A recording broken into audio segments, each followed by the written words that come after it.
Buenas tardes, bienvenidos a este programa que hemos dado en titular, sí, El Transformador.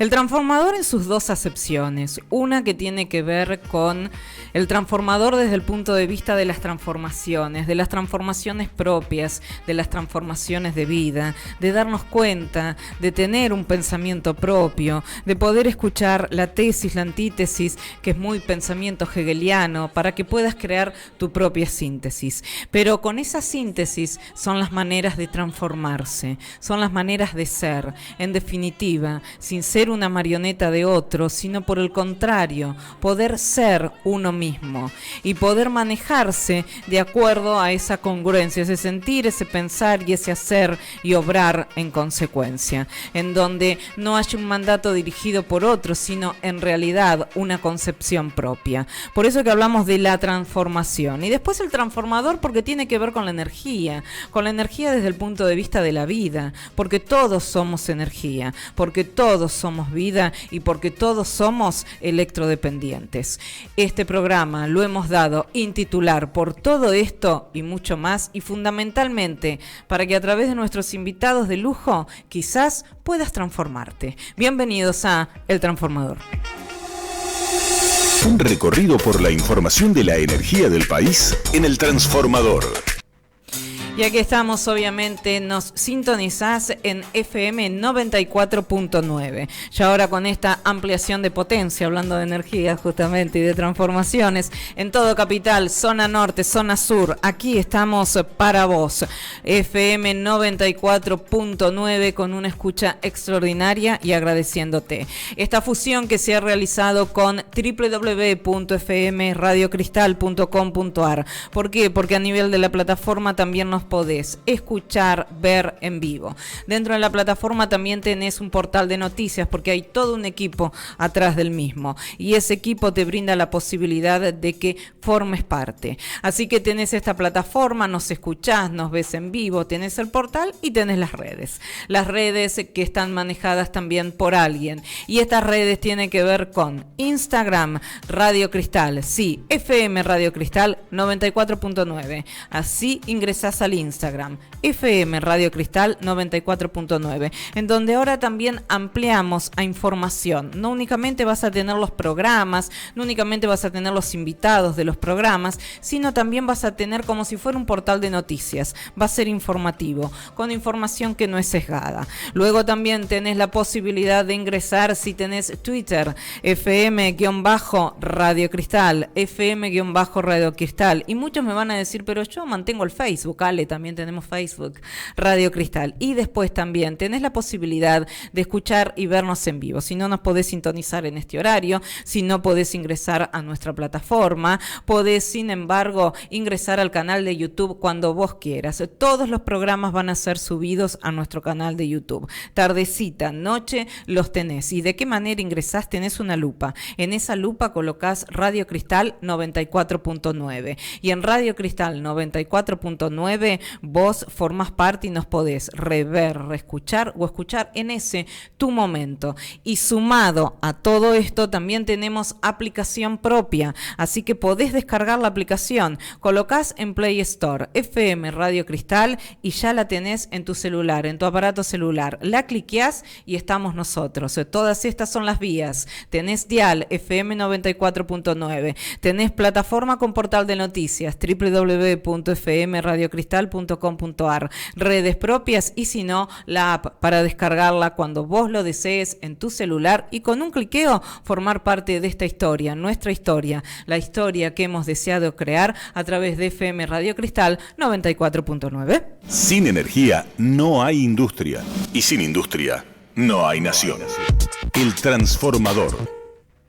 Y ahora también te voy a decir que estamos en vivo. ¿Qué manera de decirte que estamos en vivo? A través del Servicio Meteorológico Nacional, porque estamos teniendo 2 días que son un bálsamo para lo que hemos vivido. La temperatura en estos momentos exacta es de 26 grados 3, la sensación térmica de 26 grados 7, la humedad es del 48%, la presión es de 1015.7 hectopascales, el viento rotó al norte, hoy estábamos por la mañana en viento sur, hoy norte, ahora a 11 kilómetros por hora y la visibilidad es de 10 kilómetros. ¿Qué es lo que va a acontecer? El día viernes, mañana, una mínima de 21, una máxima de 27. El sábado, mínima de 22, máxima de 29. Domingo, mínima de 22, máxima de 29. Lunes, mínima de 20, máxima de 28. Martes, mínima de 21, máxima de 27. Y el miércoles recién superamos los 30 grados, con una mínima de 23 y una máxima de 32, en donde no se esperan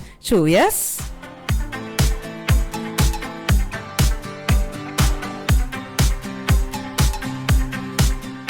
Y ya estoy con mi co-conductor y con nuestro invitado de lujo, así que ahora empezamos con todas las cámaras, la cámara que tenemos general, la cámara que tengo yo, la cámara que tiene mi co-conductor, la cámara que tiene el invitado, así que vamos a hacer después una toma también completa. Mi querido Daniel Martín, ¿cómo le va, Sebastián, querido? ¿Qué hace aquí? Hola, buenas tardes, ¿cómo le va, maestro? Y ahora lo tengo a él, co-conductor, estamos hablando de presidente de Fundación Excelencia, una excelencia en energía, una excelencia en educación. ¿Qué va a ser si no es Ricardo Nin? Hola, Richard, ¿cómo estás? Gracias, Ale. Bien, estoy muy bien y feliz porque en este programa vamos a tener un ser que en la vida fue un eje de transformación constante. Un eje de transformación de los que no pregonan, sino de los que hacen. Por el lugar donde pasó, lugar primero que dejó buenos recuerdos, conoció personajes muy importantes de la historia también. Y bueno, aprovechemos el tiempo que tenemos en el programa de hoy para escucharlo y para ir preguntándole primero que nos cuente un poco, sí, en esa pregunta mágica que la vas a hacer vos, que quiero que la hagas vos, quién es él, que nos cuente esa maravillosa historia con esos personajes a los cuales conoció y... Bueno, yo te voy a decir algo. Conoce un personaje que yo conozco que es Pedro Salas. Ya conociendo también a Pedro Salas, sos un genio, así te digo.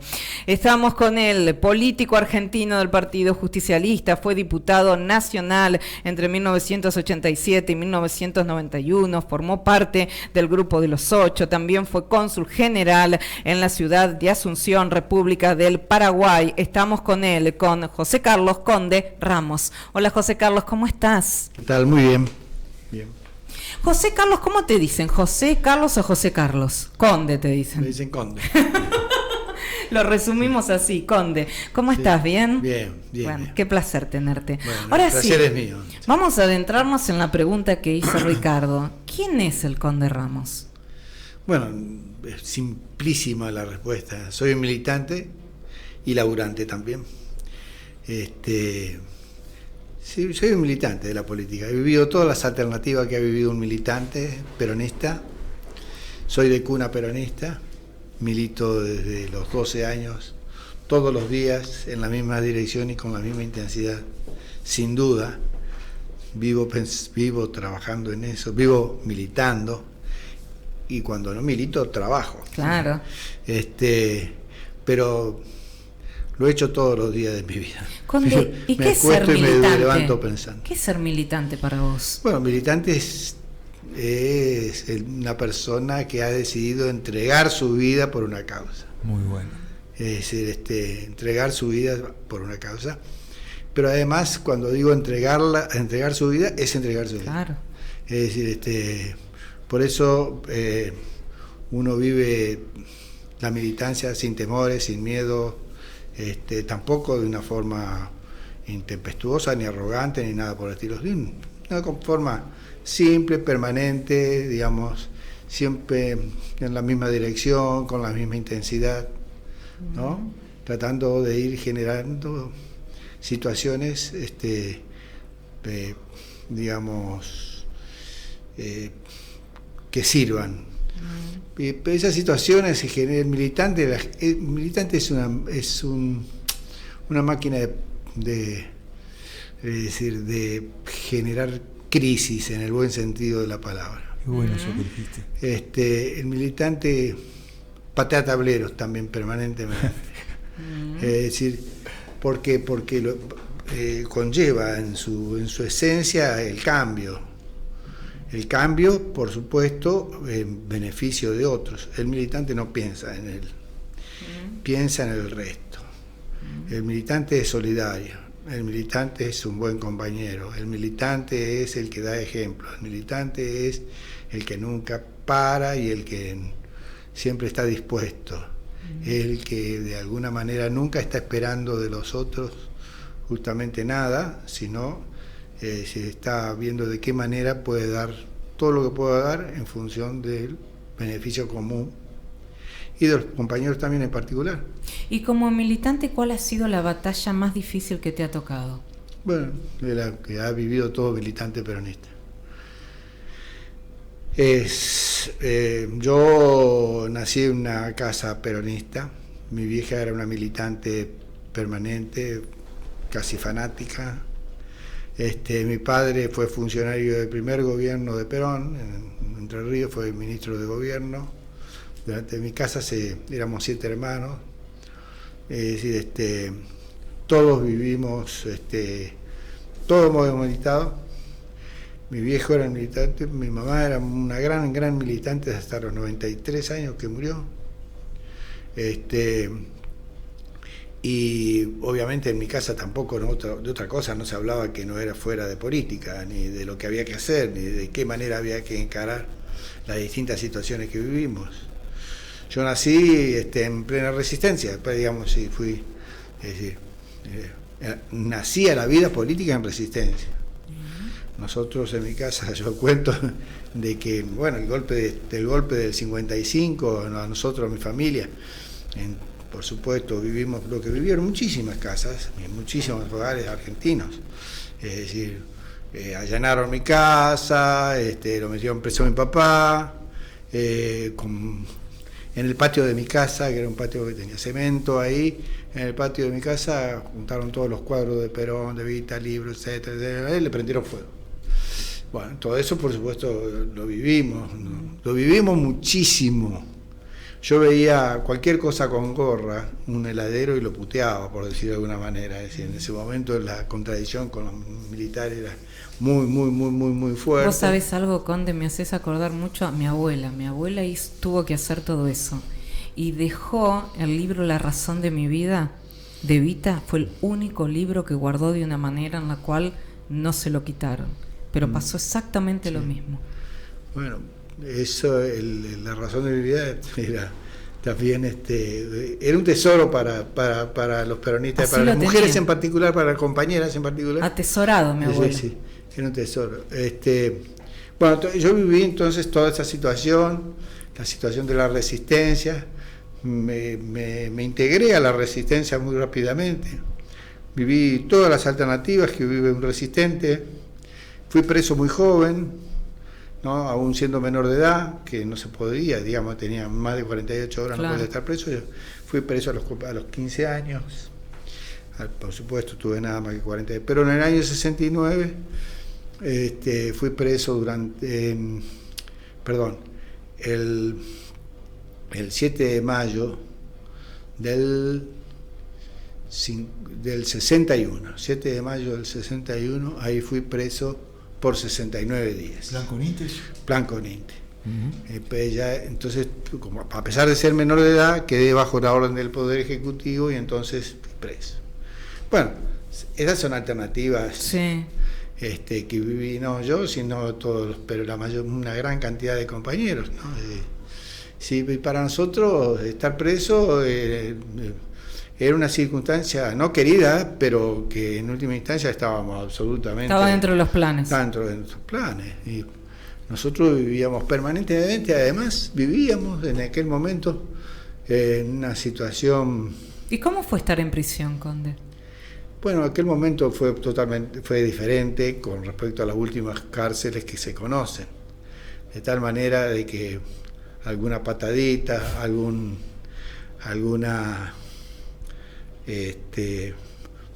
hacernos poner, a mí me hacían poner con los dedos en el piso, un dedo en el piso y dar vueltas sobre el dedo y por ahí alguna patadita, sí. Cosas por el estilo, decir, no darme comer un día, ese tipo de cosas. Y hay otras cosas que no. Por ejemplo, el submarino, ya de chico, a mí me aplicaron el submarino. Que es una cosa terrible, ¿no? Querida, espantosa. Bueno, en aquel momento, en el continente, sí lo hicieron. Bueno, de cualquier manera, siendo menor de edad, zafé a los 69 días, otros compañeros siguieron y fueron hasta Martín García, etcétera, etcétera, ¿no? Yo, el 7 de mayo, porque yo en ese momento era presidente del centro de estudiantes de mi colegio. Típico. Y tomamos el colegio adheriendo honor a la huelga ferroviaria del 7 de mayo del 61. Claro. No tenía. El colegio mío era un colegio nacional, muy poco que ver desde el punto de vista de clase, por decir de alguna manera, con respecto a los ferroviarios. Claro. Pero y además alejado de los ferroviarios, es decir, estaba en la otra punta de la ciudad, no tenía vínculo con los ferrocarriles. Ahí hubo dos huelgas que fueron muy fuertes, esta la ferroviaria y la otra la bancaria. La bancaria, también los bancarios también, es decir, también entraron en el mismo régimen. Sí, y después sí hubo cosas realmente importantes, de resistencia, importantes. Montecasero fue, por ejemplo, un nudo de resistencia en Corrientes importante. Conde, hoy muchas veces dicen que la palabra resistencia es antigua. ¿Qué opinas vos? No, es decir, no. Yo creo que tiene vigencia. Tiene mucha vigencia. ¿Por qué? Porque ante la andanada libertaria, que es extremadamente peligrosa, creo que nosotros estamos viviendo situaciones extremadamente difíciles. Creo que desde los años 30 no vivimos una situación similar, donde los poderes generan una situación de articulación sumamente importante como para avanzar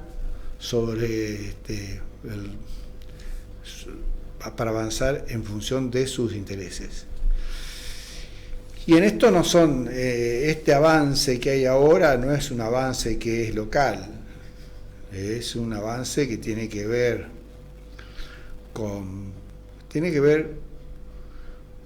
hay varios actores en esto, por eso de ahí la importancia y el peligro y cómo entre ellos se han puesto de alguna manera de acuerdo. ¿Cuáles serían esos factores para vos? Y hay factores que tienen que ver, por ejemplo, con los poderes fácticos, los poderes de verdad del mundo occidental, donde están, digamos, la energía, la industria farmacológica, el complejo militar, industrial militar, donde está el desarrollo de última generación informático o virtual. Todo eso tiene sus actores con un poder que es un poder ilimitado, un poder increíble. Por debajo de ese poder tan importante que es supraestado, están los llamados think tank, que son los think tank, mejor dicho, que son los tanques del pensamiento, donde está compuesto por especialistas técnicos y gente de ciencia, digamos, de las más variadas disciplinas. Ellos piensan, esos think tank, piensan en el mundo a 50 años en disputa justamente con China. Claro. Luego, por debajo de eso, está lo que es el Estado norteamericano. Sí. Y dentro del Estado norteamericano, el Departamento de Estado. Claro. El presidente de los Estados Unidos es nada más que un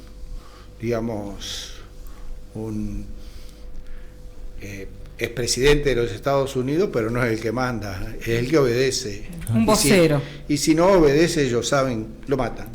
Caso Kennedy. Como caso con Kennedy. Como caso Kennedy, que se opuso en ese momento a la política militar. O incluso mismo Trump. Trump no hizo guerra, eso no le convenía al complejo militar, industrial militar, y entonces ahí entró en decadencia para ellos, dentro de su poder. Es decir, por debajo de esa realidad, de eso. Es decir, o conjuntamente con eso, por el costado, funcionan algunas usinas, justamente de pensamiento también, pero con intereses muy concretos. Por ejemplo, los hermanos Koch en Estados Unidos, claro. Por ejemplo, Fisher en Inglaterra, es decir, en aquel ya aliado hace mucho con la Thatcher, ¿no es cierto? Ellos conforman entre todos una fundación, que es la Fundación Libertad. Exacto. Que a su vez la Fundación Libertad tiene derivaciones hoy en la Argentina,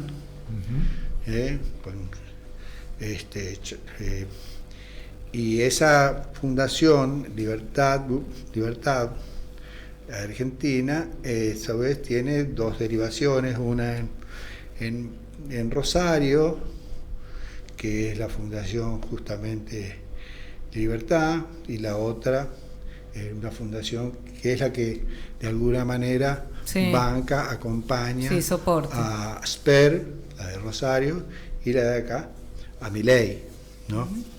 Es decir, bueno, pero estos son, digamos, aspectos como colaterales, digamos, del poder central, que en última instancia lo que hacen descubrir los protagonistas de ese momento histórico. Entonces toman un disruptivo como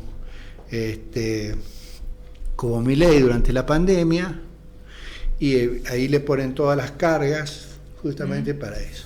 Conde, ¿cuál sería el rol de Milei ante este poder que vos estás diciendo? Y el rol de Milei es ser intérprete de esta avanzada justamente del liberalismo, llamado libertario. ¿Cuál es su rol? Es el abrir las puertas absolutamente del país. Eso. ¿Por qué el abrir las puertas? Ahí apuntaba. ¿Por qué abrir las puertas absolutamente de este país? Por una razón sustancial. Primero tenemos que poner el contexto internacional.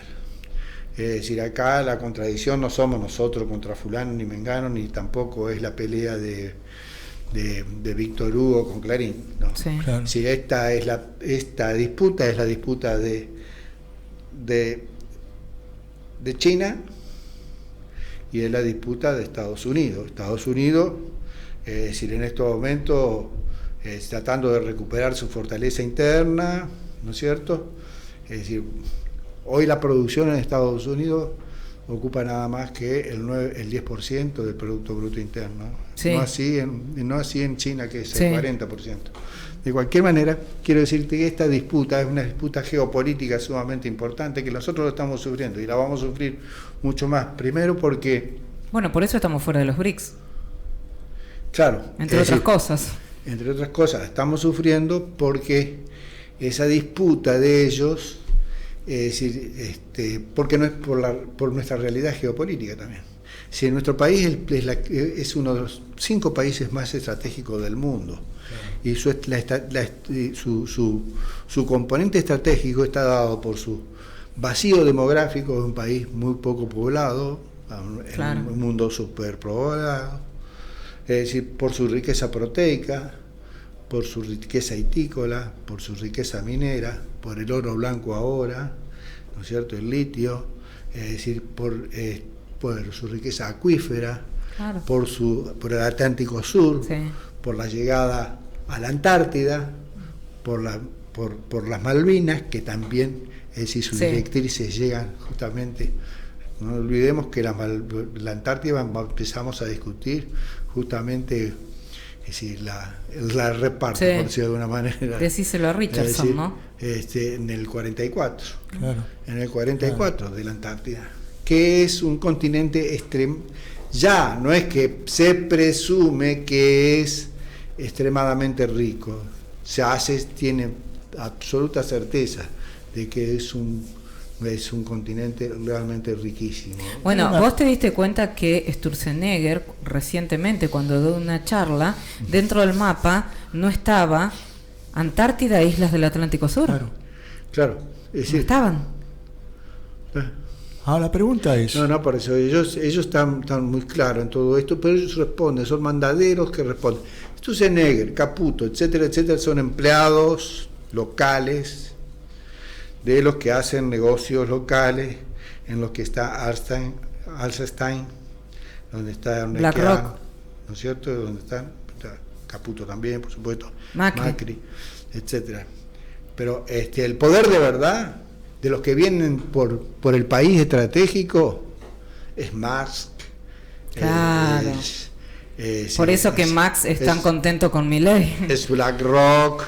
Como te dije. Cuando antes de comenzar a nombrar a todos estos ejes de poder reales, son reales, que ya están más allá de las naciones, como BlackRock y todo lo demás. Vos nombrabas el 44, esa década en donde la Argentina estratégicamente, geopolíticamente, le dio a la Antártida una importancia grande a lo que es la soberanía en la Antártida. Fue uno de los primeros países, por no decir el primero, en que instaló bases permanentes en la Antártida, ¿no? Donde fueron familias en esa etapa. La pregunta es, viendo todo esto que nos estás explicando, que le expresabas recién a Alejandra, vos, ¿no crees que podemos estar en un momento de desintegración y que se cumplan algunas premisas que ya estaban marcadas? Por ejemplo, estamos hablando de la Antártida, de las islas del Atlántico Sur, estamos hablando de la Patagonia y de cosas que por ahí no queremos hablar. Exactamente. Y hay cosas que no queremos hablar porque cuando la caracterizamos se nos puede caracterizar de xenofobia. Pero nosotros tenemos un problema justamente en la zona cordillerana. Es decir, que es justamente que está planteada como un problema, digamos, que se está planteando ese problema, pero atrás de esa realidad, que no hay por qué desmerecerla ni tampoco dejarla de lado, actúan los intereses de Inglaterra, actúan los intereses iraníes, no del gobierno iraní actual, sino de los iraníes, del Shah de Persia, socio del Shah de Persia, socio de Inglaterra, están funcionando también. Qué importante esto que estás explicando, y que lo diferencias bien, del Shah de Persia, que si bien se tuvo que ir del Irán, siguió operando fuertemente desde afuera, ¿no? Con estas políticas. Sí, esos socios que tenía él, digámosle, que era la casta iraní, bueno, ellos siguieron con negocios con sus socios ingleses permanentemente, y eso se verifica también en algunas cosas, digámosle, desde el punto de vista en la economía mundial. En todo esto, obviamente, está en el marco donde Estados Unidos también está tratando de hacerse fuerte con respecto a China, ¿no? Es decir, nosotros, ojo, que el tema de la militarización, hoy ya la hidrovía está militarizada. Sí, señor. La hidrovía está militarizada, de tal manera de que y va a haber un momento extremadamente difícil y nosotros vamos a estar como jamón del sándwich en el momento que se defina la situación de Taiwán. Para China es estratégico Taiwán, y para Estados Unidos es estratégico Taiwán. Y por eso ejemplo, Peloni ahí. Por eso Peloni ahí. Sí. En Taiwán la visita fue terrible. Sí, claro, está. Y por eso, hoy Paraguay tiene un régimen especial de relación con Estados Unidos porque es el único país latinoamericano que tiene relaciones justamente con Justo hoy estuvo el presidente de Paraguay con el argentino, con Javier Milei. Con Taiwán. Bueno, sí, bueno, en el hecho, es decir, que lo de Taiwán va a jugar un rol sumamente importante en el devenir geopolítico, ¿no? Y esta zona, la zona nuestra, evidentemente ahora, en el mes de mayo, Biden, en una actitud simpática, de amistad hacia Milei, envía un portaaviones que es el George Washington, ¿no? Nuclear, lo envía acá. Eso significa que la zona se va convirtiendo en una zona, es decir, potencialmente beligerante. No Así digo es. beligerante, sino potencialmente beligerante, pero por varias razones. Por la contradicción Rusia-China, por un lado; por el otro lado, por Argentina, un país extremadamente estratégico, y evidentemente, es decir, y la disputa de todos esos. Bueno, y qué importante también que debemos destacarlo, creo que ya lo había mencionado Ale, si no estoy confundido, el tema de los BRIC. El tema de los BRIC Nos crea o en el futuro nos van a querer imponer un conflicto con el Brasil. Hay que tenerlo en cuenta, hay que tener en cuenta el eje Brasil, Colombia. Sí, sí. Hay que tener en cuenta todo eso. Sí. Y lo que dijiste de Taiwán es interesante porque vos decís que, bueno, hay un tratado especial. Paraguay es el único país que tiene relaciones. Que tiene relaciones. Y no tiene relaciones con China continental. Claro.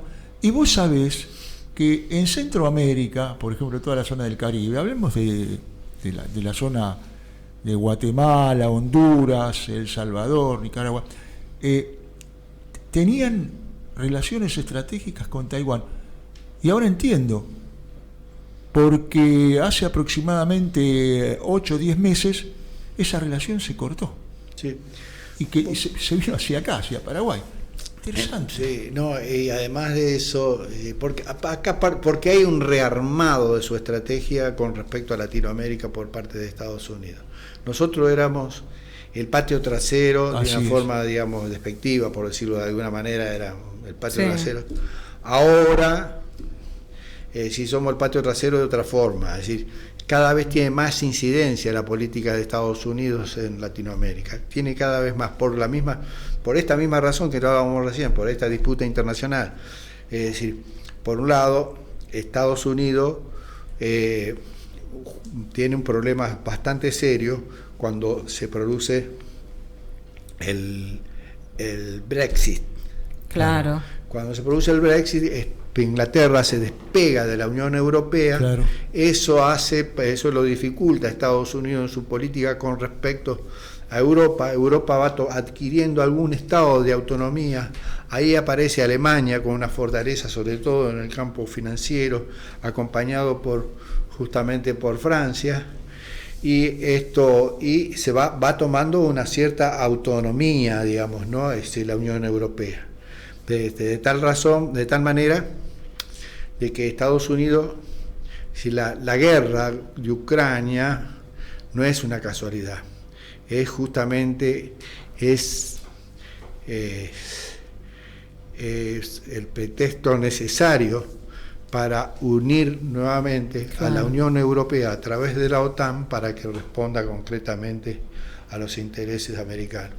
A tal punto de que hoy el nivel de endeudamiento de la Unión Europea con respecto a Estados Unidos, y sobre todo al complejo militar industrial, es enorme. O sea que son 67.000 millones de dólares que le ha prestado ya los distintos países y están endeudados concretamente. Y eso es esa reconformación de lo que es la OTAN, es lo que le permite, digamos, recuperar a ese aliado de siempre, que era Europa, pero que con el Brexit se estaba apiantando, por decirlo de alguna manera. Claro. la pregunta es, primero, no cabe ninguna duda, por lo que estamos hablando, que otra vez la política se hace fuerte como eje de poder en el Pentágono de Estados Unidos. En un momento dado, recordás, en épocas del 77, 76, el rol vital lo mantenía el Pentágono, más que el Departamento de Estado. Ahora, veo que hay cosas que se están repitiendo o van al mismo camino. En lo que respecta a lo que vos decís de la salida de Inglaterra, del mercado común en un momento. El Brexit fue en el 2019, ¿no? Sí. La pregunta es, ¿fue estratégico para Inglaterra para posicionarse ya aliado en el futuro a Estados Unidos? No. ¿Y le hizo un vacío a Europa o a Europa la benefició eso? No. A ver. No. Es decir, fueron cuestiones por ahí que tuvieron mucho más que ver con cuestiones más bien culturales. Inglaterra no quería estar sometido al euro. Es decir, el hecho de que siguiera estando en la Unión Europea, la pertenencia a la Unión Europea significaba, es decir, asumir las políticas de la Unión Europea. Claro. Y perder entonces allí su hegemonía, su autonomía, claro, su autonomía. Claro, entonces esto evidentemente es decir, el pueblo entendió que esto era necesario, el Brexit, y acompañó el planteo de Cameron al principio, ¿no? Claro. Y entonces y esto ocurrió, pero esto, es decir, hoy están arrepentidos. Hoy están arrepentidos porque le ha ido muy mal, porque ha habido, es decir, Inglaterra obviamente está viviendo situaciones extremadamente difíciles. Decíselo a Boris Johnson. Extremadamente difícil, claro, sí. Claro, extremadamente difícil, hay hambruna, hay colas para comer, hay una desocupación enorme, es decir, la situación, digamos, del inglés es extremadamente difícil. Los que están viviendo, digámosle, con algún tipo de ¿cómo puedo decir? No sé si de alegría esto, son los irlandeses, obviamente. Claro, porque buscan. Conde, te quiero traer más para acá ahora. Vos fuiste cónsul del Paraguay, en el Paraguay. ¿Cómo ves el Mercosur? Bueno, el Mercosur está...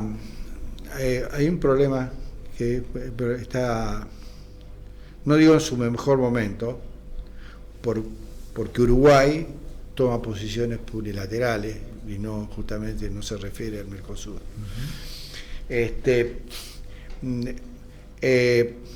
Paraguay no sigue la de Uruguay porque evidentemente necesita del Mercosur y necesita de Argentina sobre todo.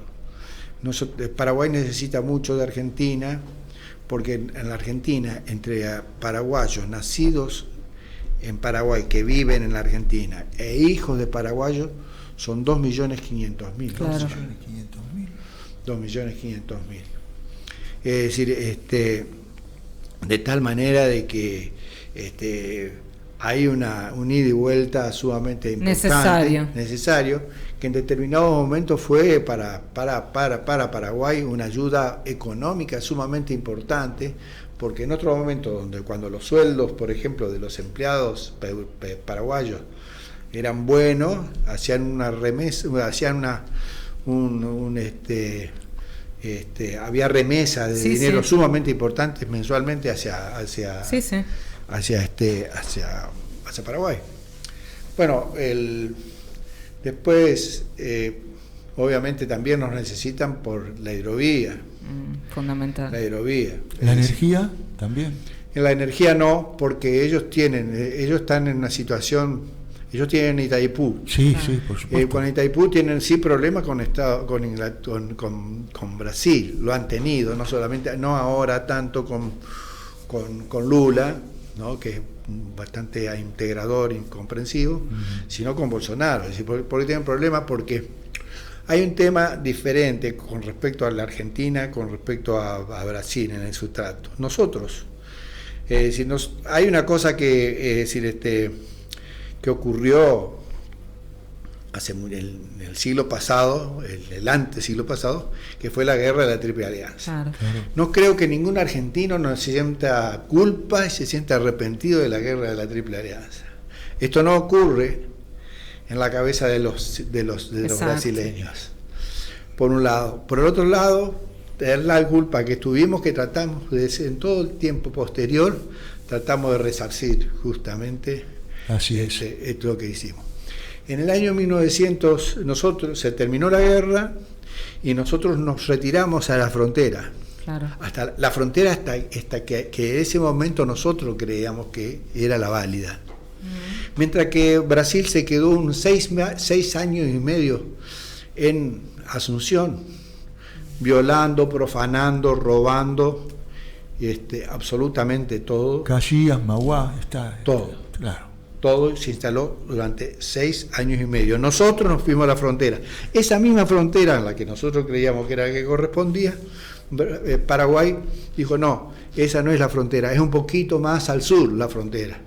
Entonces hubo un tercer país que laudó y nosotros aceptamos el laudo. Luego, en el año 1935, en la guerra de Chaco, nosotros hubo digamos, contingente de médicos argentinos que fueran a acompañar a Paraguay en la pelea. Hubo soldados argentinos que fueron a pelear a Paraguay, es decir, por Paraguay, en el año 35, tal es así. Bueno, en el año 36, a partir de el apoyo que nosotros le dimos a Paraguay para empatar esa guerra que la iba perdiendo justamente con Bolivia, Así es. nos permitió a nosotros ser, Saavedra Lama fue premio Nobel, Claro. justamente porque fue el que logró la paz. Así es. Es decir, esa paz, una guerra también extremadamente cruenta, 1 millón de paraguayos fallecieron justamente también en esa guerra. Luego, eso fue en el 35, nosotros tuvimos un comportamiento realmente bueno, eficaz, fundamental para la finalización de la guerra y para que no perdiera tierras, digámosle, Paraguay.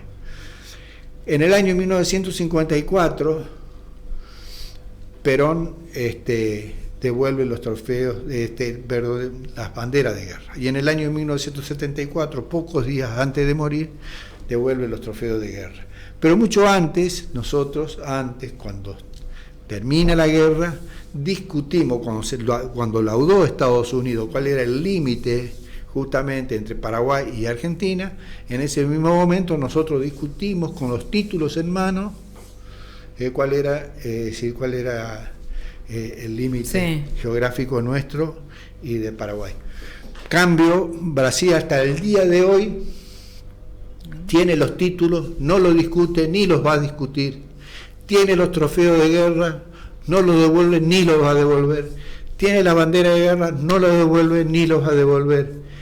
¿Por qué? Porque además tiene una concepción histórica, imperial, de Itamaraty, que claro, es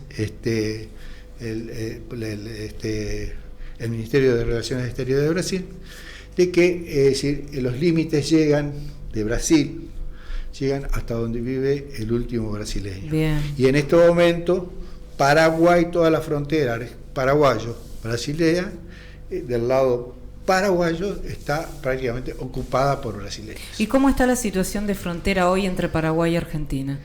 No, es decir, no tenemos problemas nosotros, no tenemos problemas de ninguna manera, no hay situaciones conflictivas ni nada que se le parezca, todo lo contrario, no. Hay incluso comités de fronteras que han funcionado. No. Nosotros, por suerte, esos problemas los hemos ido resolviendo. Con quienes teníamos problemas era con Chile. Teníamos 24 puntos de conflicto con Chile, que creo que de las pocas cosas buenas, pero realmente buenas, que se hizo en el gobierno de Menem, que fue liquidar eso. Fue un embajador, Olima, uno de los que, que tomó este tema como cosa central, y realmente fue extraordinario, porque nosotros teníamos conflicto cotidiano con Chile. Conde, ¿quién representa hoy el peronismo para vos? Dentro de la dirigencia, hay un nivel de dispersión bastante importante, pero que no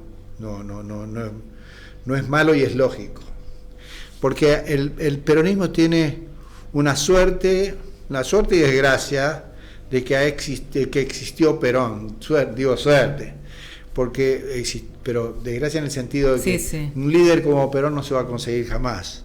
Entonces, es decir, Perón contenía el conjunto.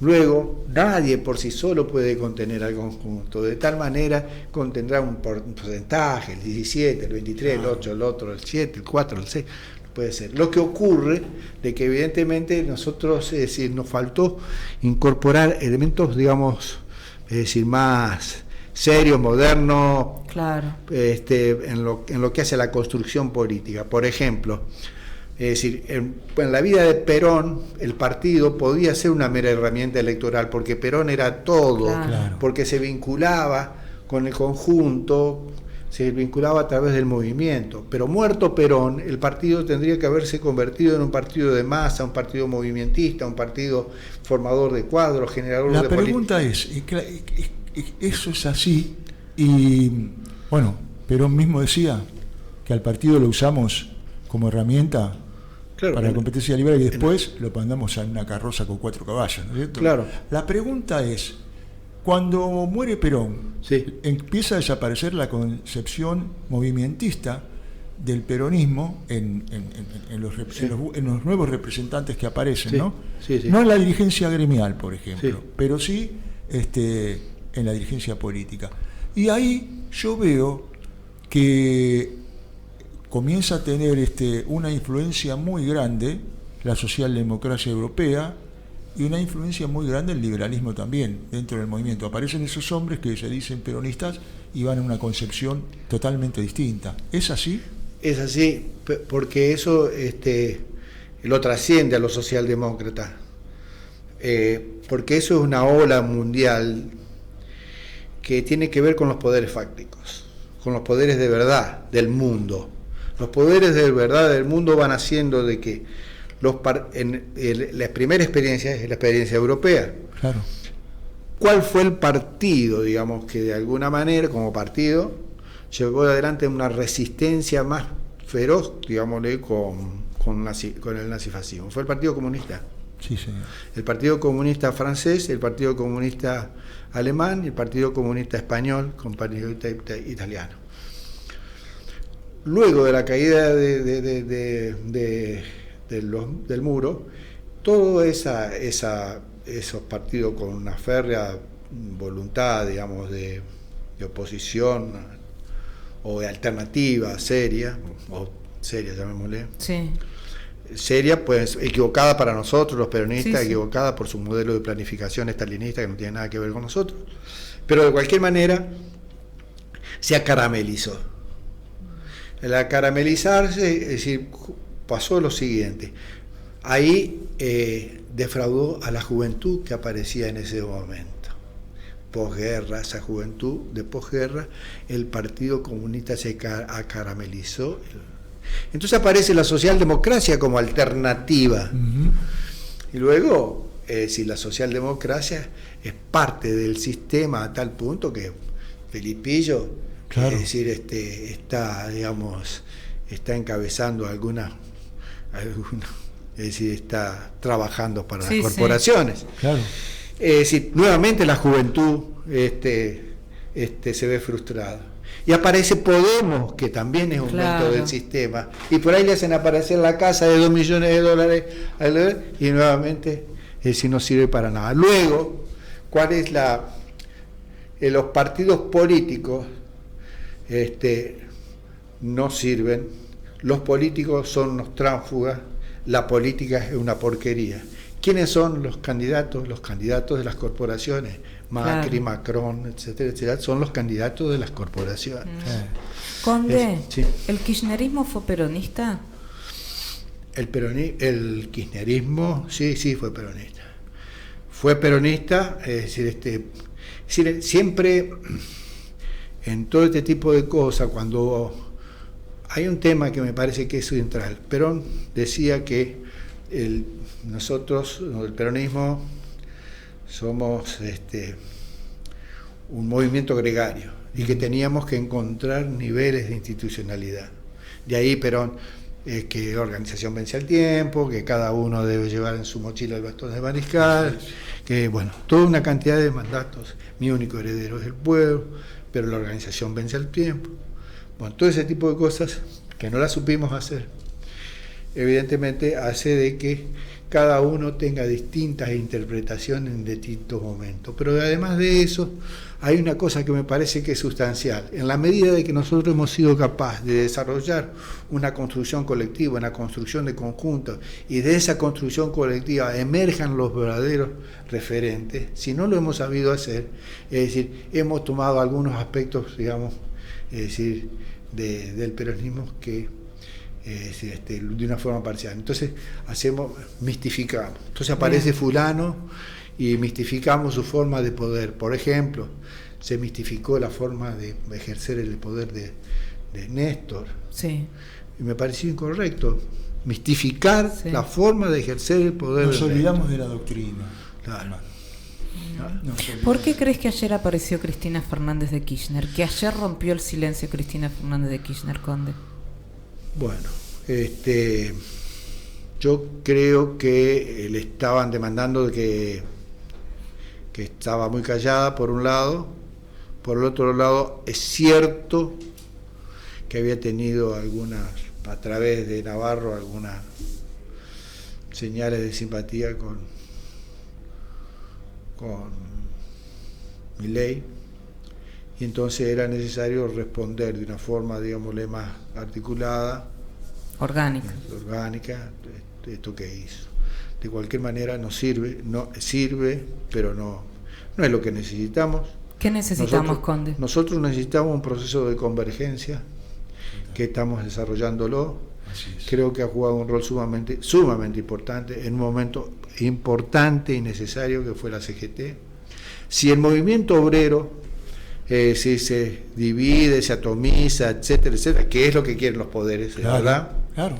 En ese mismo momento el movimiento nacional se va por el resumidero. Así es. El rol sustancial que tiene el movimiento obrero es fundamental.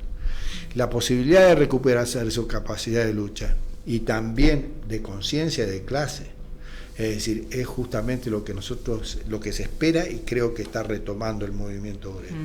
Mi última pregunta, que nos tenemos que despedir.